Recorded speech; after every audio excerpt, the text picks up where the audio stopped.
ඔයගොල්ලන්ට කියන්න හදන්නේ. වෙලකාලා පුළුන් කොට්ටෙන් අද වියදම්ම කියන පස්තා පිටුල හැදුන හැටි. දවසක් කිරිහාමි කියලා මාමා කෙනෙක් හිටියා. ඒ මාමා හරිම මෝඩයි. එයා ගාව පුළුන් කොට්ටයක් තියෙනවා.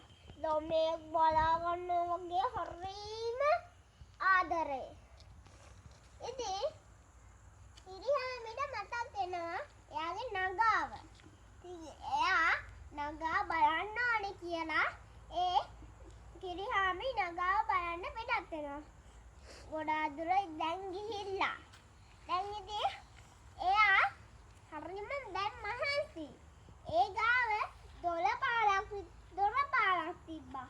ඉතින් එයා හිතුවා චුට්ටක් ඒ දොළ පාලේ චුට්ටක් නාගන්න. ඊට පස්සේ එයා නාගන්න හදද්දි වහිද්දි ඒ වතුර සීතලයි. ඉතින් මෙයා මෙහෙම කියනවා. අම්මෝ හරිම සීතලයි. මොකද මේකට බැහැලා උණ හදාගන්නේ කියලා කියලා එයා පුළුන් කොට්ටේ එයා යන තැන පුළුන් කොට්ටේ තරන් යන්නේ. එයා ඊට පස්සේ පුළුන් කොට්ටේ ඔළුව තියාගෙන චුට්ටක් නිදියාගත්තා. එයා ඊට පස්සේ ටික වෙලාවක් එහෙම ඉඳලා යන්න හිතාගත්තා. ඊට පස්සේ එයා යනවා. කලෑව මැද්දෙන් එහෙම යන්න ඕනේ. ඊට පස්සේ එයා කලෑවේ යන අතරමඟදී අලියෙක් එනවා. ඉතින් එයා දැක්කා අලියව. එයා මෙහෙම බයෙන් මෙහෙම ගහනවා.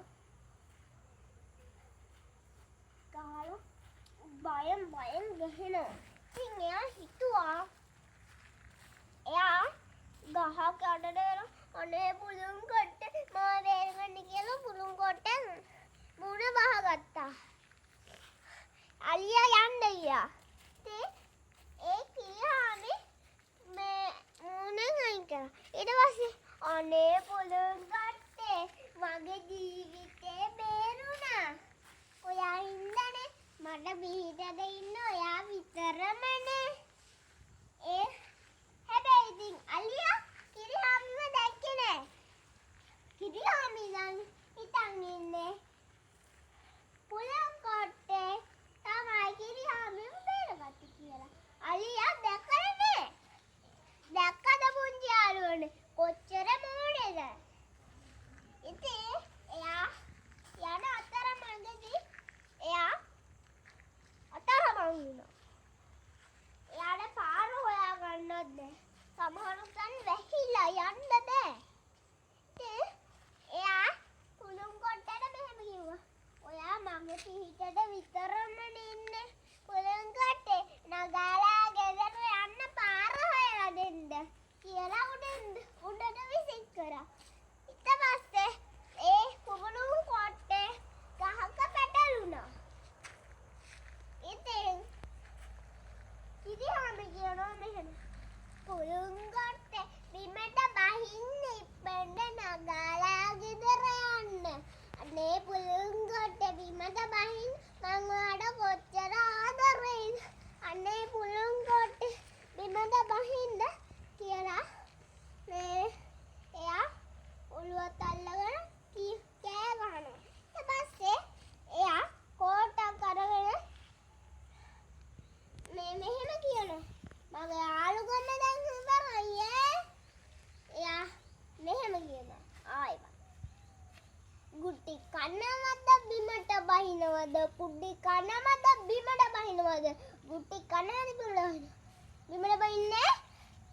ගැහුව පොල්ලෙන් කොට්ටේ වැදුනා. ඊට පස්සේ කොට්ටේ බිමට වැටුණා. කිරිහාමි අල්ලගත්තා. දැන් ඊට පස්සේ මං හොයාගන්නම්කෝ නගාලා ගෙදර යන්න පාර හොයාගන්න. ඒ පුළුන් කොට්ටේ පැත්තකින් තියලා එයා ගහ උඩට ගහක් උඩට නැගින්න පටන් ගත්තා. එයා ඊට පස්සේ ගහ උඩට නැගලා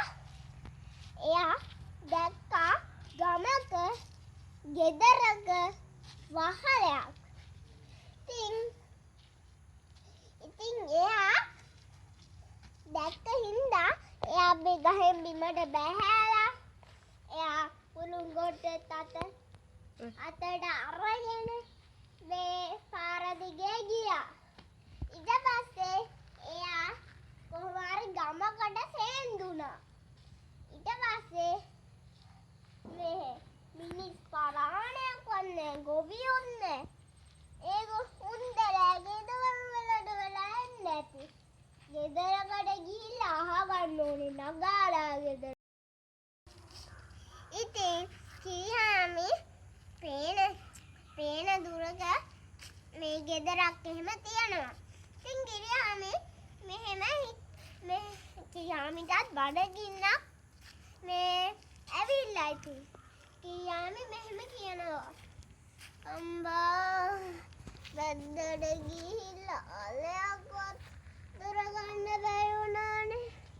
අම්මේ පරාදේ කියලා පුළුන් ගොඩේ තුරුන් කරගෙන ඉස්සරහට ඉල්ලා ගහ ගඩරලා ආලුණා.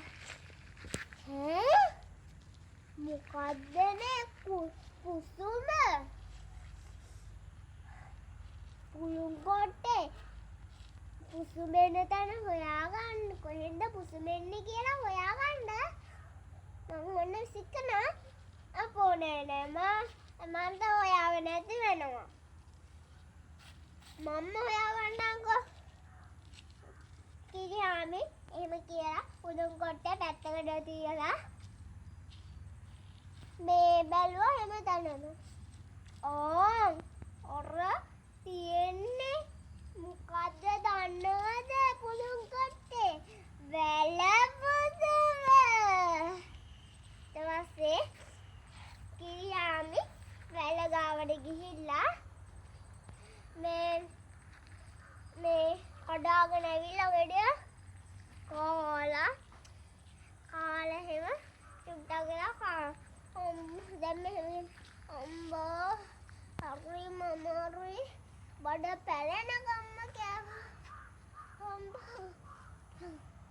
අම්බා දැන් ඒ කිරියාමි චුට්ටක් නිදිය ගන්න හිතාන මෙහෙම නිදියන